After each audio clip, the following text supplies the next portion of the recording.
हमें जाना था गोल्डन टेम्पल के पास में कोई भी होटल में। जो गाड़ी वाले हैं ये लोग जाते हैं और इनका कमीशन सेट रहता है, ये इजीली दिला देते हैं, इनके पास बहुत ऑप्शंस रहते हैं। तो हमने कहा चलो चल लेते हैं, 2 दिन की बात है, रह लेंगे।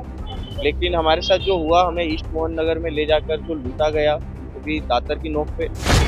तो कितने का नुकसान हुआ देर रात को? करीब करीब हमारे 50,000 से 60,000 का फोन गया, 20,000 इन कैश गया। आज सुबह सुबह जो हमें रिपोर्ट मिली है कि हमारे पैसे ट्रांसफर हो रहे हैं, अंदाज लगा सकता हूँ कि उसमें भी 50,000 का नुकसान हुआ है। ਗੁਰੂ ਨਗਰੀ ਅੰਮ੍ਰਿਤਸਰ ਦੇ ਵਿੱਚ ਕਲਕੱਤਾ ਤੋਂ 2 ਸ਼ਰਧਾਲੂ ਨੌਜਵਾਨ ਪਹੁੰਚੇ। ਉਹਨਾਂ ਕਿਹਾ ਕਿ ਉਹਨਾਂ ਨੇ ਗੁਰੂ ਨਗਰੀ ਦਰਬਾਰ ਸਾਹਿਬ ਦੇ ਵਿੱਚ ਮੱਥਾ ਟੇਕਣ ਤੋਂ ਬਾਅਦ ਬਾਗਾ ਬਾਰਡਰ ਜਾਣਾ ਸੀ। ਉਹਨਾਂ ਕਿਹਾ ਕਿ ਇੱਕ ਰਿਕਸ਼ੇ ਵਾਲੇ ਦੇ ਵੱਲੋਂ ਉਹਨਾਂ ਨੂੰ ਹੋਟਲ ਦੀ ਬਜਾਏ ਸੁਨਸਾਨ ਇਲਾਕੇ ਦੇ ਵਿੱਚ ਲੈ ਗਿਆ, ਜਿੱਥੇ ਦਾਤਰ ਦੀ ਨੋਕ ਤੇ ਉਹਨਾਂ ਦਾ ਮਹਿੰਗਾ ਮੋਬਾਈਲ ਫੋਨ ਖੋਲਿਆ ਗਿਆ। ਇਸ ਦੇ ਨਾਲ ਹੀ ਉਸ ਦਾ ਪਾਸਵਰਡ ਪੁੱਛਿਆ ਗਿਆ ਤੇ ਹੁਣ ਆਨਲਾਈਨ ਉਹਨਾਂ ਦੇ ਬੈਂਕ ਖਾਤੇ ਦੇ ਵਿੱਚੋਂ ਲਗਾਤਾਰ ਪੈਸੇ ਨਿਕਲ ਰਹੇ ਨੇ। हाँ जी, क्या नाम है आपका? मेरा नाम शिव साव है। हाँ जी, कहाँ से आए हो आप? मैं हुगली कोलकाता का रहने वाला हूँ और हम यहाँ घूमने आए थे। हम गोल्डन टेम्पल का दर्शन करने आए थे। उसके बाद हमें वाघा बॉर्डर जाना था। पंजाब से निकल के हमें फिर हरिद्वार जाना था, जहाँ उसके बाद हमें वहाँ रह के, वहाँ से निकल के हमें जाना था दिल्ली। दिल्ली से हमारी ट्रेन, उसके टिकट हमारे फ़ोन में है। अब उस टिकट का भी कोई पता नहीं, कोई फ़ोन का भी पता नहीं।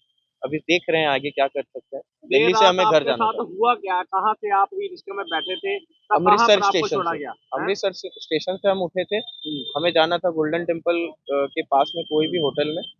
और क्योंकि ये जो गाड़ी वाले हैं ये लोग जाते हैं और इनका कमीशन सेट रहता है, ये इजीली दिला देते हैं, इनके पास बहुत ऑप्शंस रहते हैं। तो हमने कहा चलो चल लेते हैं, 2 दिन की बात है, रह लेंगे।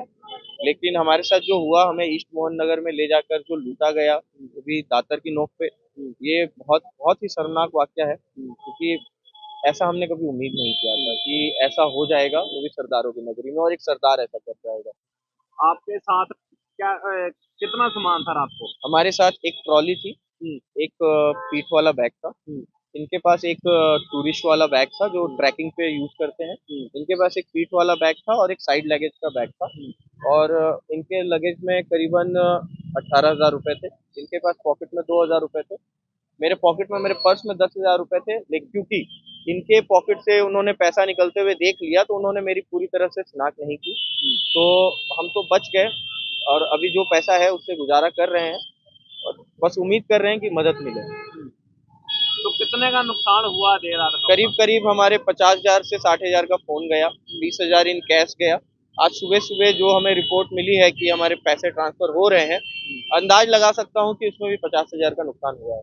तो पासवर्ड कैसे पता चला उनको? उन्होंने हमारे गर्दन पे दातर लगाया और दातर की नोक पे हमसे हमारा फोन खुलवाया, और उस अनपढ़ थे कि मैं उन्हें कोड बता रहा हूँ 19, तो वो लिख रहे हैं 91।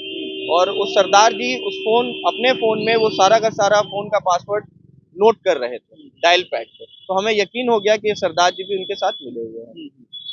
जैसे आप वीडियो में देख पाएंगे कि वो अपना मुंह, जब उनका चेहरा हमारी फोन की तरफ आता है, वो अपना मुंह छुपाने की पूरी कोशिश करते हैं। और उन लोगों ने जो ये किया, ये मेरे साथ हो गया। हम 3 बैचलर्स हैं, जैसे तैसे भगवान की दया से हम तो बच गए। किसी फैमिली वाले के साथ ना हो जाए, किसी बहन के साथ ना हो जाए, किसी बेटी के साथ ना हो जाए, मैं बस यही उम्मीद करता हूँ। तो क्या कहना चाहते हो? ई रिक्शा से सावधान रहना चाहिए? बिल्कुल बिल्कुल सावधान रहना चाहिए। इनकी कोई पहचान नहीं है। कोई किसी के भाड़े की गाड़ी चला रहा है, कोई किसी के दूर का रिश्तेदार है उसकी गाड़ी चला रहा है। इनका क्या एक इंडिविजुअल आइडेंटिटी क्या है? अगर गाड़ी का हमारे कोई एक्सीडेंट हो जाए, हम बोल सकते हैं कि ये फलाना की गाड़ी थी, ये नंबर था उनका। ये इनका गाड़ी कहाँ का है, ये गाड़ी दिल्ली की है, गुड़गांव की है, यहाँ चल रही है, कहाँ चल रही है, कोई अंदाज नहीं लगाया जा सकता। और हम बेट लगा सकते हैं कि सरकारी डेटाबेस में भी इनका लेके कोई भी डेटा नहीं है कि ये ई रिक्शा का ये मालिक है और ये ड्राइवर है। आज 300-400 रुपए में रिक्शा मिल जाता है, आदमी दिन भर उससे कोई भी कर्म कांड, कोई अर्जन पैसा कमा लेता है और करके मालिक को वापस दे जाता है। मालिक को 300 रुपए से मतलब है, ना उसको नंबर प्लेट लगवाने हैं, ना उसको जो सवारी बैठ रही है उसकी कोई भी जान का खतरा है, कुछ भी सोचने का उसको जिम्मेदारी नहीं है। हमें कम से कम बंद ना हो, या तो आप रात को ही रिक्शा बंद कर दो, क्योंकि ये लोग भरोसे के लायक है नहीं। और आपका शहर जो है वो बाबा जी का शहर है, वो रात दिन खुला रहता है, वो कभी भी कोई भी आ सकता है। रात को या तो आप इन्हें बंद कर दो, या तो इनको पकड़ पकड़ के सब में नंबर प्लेट लगवाओ। और ध्यान रखा जाए कि कोई भी रूल्स का वायलेशन ना करे, किसी के साथ गलत ना हो। और ये सिर्फ तभी हो सकता है जब आप हर इंडिविजुअल को एक आइडेंटिटी दो। जैसे एक बाइक में कार में होती है वैसे हर टोटो में भी होना चाहिए। ਦੱਸੇ ਕਿ ਇਹ ਨੌਜਵਾਨ ਰੇਲਵੇ ਸਟੇਸ਼ਨ ਤੋਂ ਇੱਕ ਆਟੋ ਦੇ ਵਿੱਚ ਬੈਠੇ ਸੀ ਅਤੇ ਆਟੋ ਵਾਲਿਆਂ ਦੇ ਵੱਲੋਂ ਇਹਨਾਂ ਦੋਵਾਂ ਨੌਜਵਾਨਾਂ ਨੂੰ ਲੁੱਟਿਆ ਗਿਆ।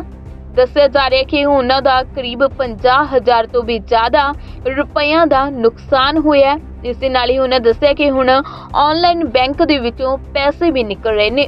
ਫਿਲਹਾਲ ਉਹ ਪੁਲਿਸ ਪ੍ਰਸ਼ਾਸਨ ਦੇ ਕੋਲੋਂ ਮਦਦ ਦੀ ਗੁਹਾਰ ਲਗਾ ਰਹੇ ਨੇ। ਅੰਮ੍ਰਿਤਸਰ ਤੋਂ ਹਰਜੀਤ ਗਰੇਵਾਲ, ਪੰਜਾਬੀ ਲੋਕ ਚੈਨਲ।